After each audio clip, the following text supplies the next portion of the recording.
जय श्री कृष्णा। राधे राधे। आइए सुनते हैं कार्तिक मास महात्म्य का 15वां अध्याय। कार्तिक मास के 15वें अध्याय में नारद जी बताते हैं कि जलंधर का दूत बनकर राहु कैलाश पर्वत पहुंचता है और अपनी बातें कहता है। राहु की बातें सुनकर महादेव जी को क्रोध आता है और कीर्ति मुख प्रकट होता है। इसलिए भगवान शिव के द्वार पर हमेशा कीर्ति मुख होता है। आइए सुनते हैं कार्तिक मास महात्म्य का 15वां अध्याय।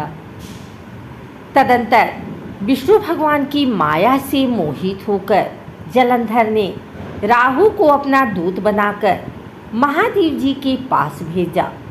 शुक्ल पक्ष के चंद्रमा की तरह शोभायमान कैलाश को राहु अपने शरीर की कालिमा से कृष्ण पक्ष की भांति काला करता हुआ कैलाश पर गया और द्वारपाल नंदीश्वर की आज्ञा अनुसार महादेव जी के पास जा उनकी भ्रिकुटी का संकेत पाकर राहु बोला, हे वृषध्वज देवता और सर्पों के पूज्य तथा सकल रत्नों के स्वामी त्रैलोक्य के नाथ श्री महाराज जलंधर की आज्ञा सुनो।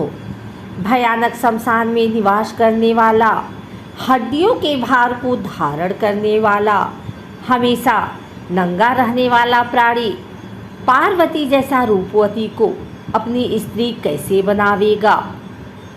मैं सब रत्नों का स्वामी हूँ।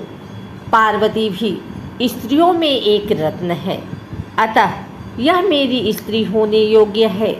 यह तुम्हारे पास कैसे जैसे भिक्षुक के योग्य नहीं हो सकती।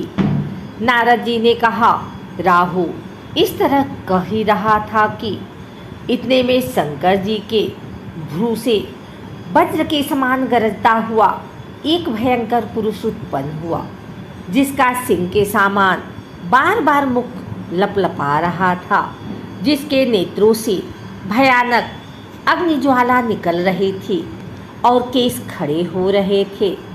अत्यंत दुर्बल शरीर था वह, दूसरे नरसिंह के समान प्रतीत हो रहा था। अपने को खा जाने के लिए उस पुरुष को अपनी ओर आता देखकर राहु बड़े वेग से भागा, परंतु उसने बाहर राहु को पकड़ ही लिया। वह पुरुष जब राहु को पकड़कर खाने के लिए उद्धत हुआ, तब उसे महादेव जी ने रोक दिया और कहा कि यह पराधीन दूत है, इसे न मारो, छोड़ दो। ऐसी बातें सुनकर उसने राहु को आकाश में ही छोड़ दिया। राहु के छोड़ने के बाद वह पुरुष महादेव जी से प्रार्थना करने लगा। उक्त पुरुष ने कहा कि हे देवेश, हे प्रभु, मैं अतिशय भूखा प्यासा हूँ। मुझे भूख अत्यंत कष्ट दे रही है। आप आज्ञा दें, मैं क्या खाऊं? शिव जी ने कहा, शीघ्र अपने हाथ पैर का मांस खाओ। नारद जी ने कहा, शिव जी की आज्ञा पाकर वह अपने हाथ पैर का मांस इस प्रकार खा गया कि उसका केवल सिर ही बचा। उसका अवशेष सिर देखकर विस्मित और प्रसन्न होकर उस भयंकर कार्य करने वाले से शिव जी ने कहा, शंकर ने कहा, तुम्हारा नाम आज से कीर्ति मुख हुआ। मेरे द्वार पर सर्वदा रहो। जो भक्त प्रथम तेरी पूजा नहीं करेंगे वे प्रिय नहीं होंगे। नारद जी ने कहा, उसी दिन से महादेव जी के द्वार पर कीर्तिमुख रहने लगा। अगर आपको हमारी वीडियो अच्छी लगी हो तो इसे लाइक करें, कमेंट करें, शेयर करें। हमारे चैनल को सब्सक्राइब करके बेल नोटिफिकेशन ऑल पर सेट कर लें, ताकि आगे आने वाली वीडियो सबसे पहले आप तक पहुंच सके।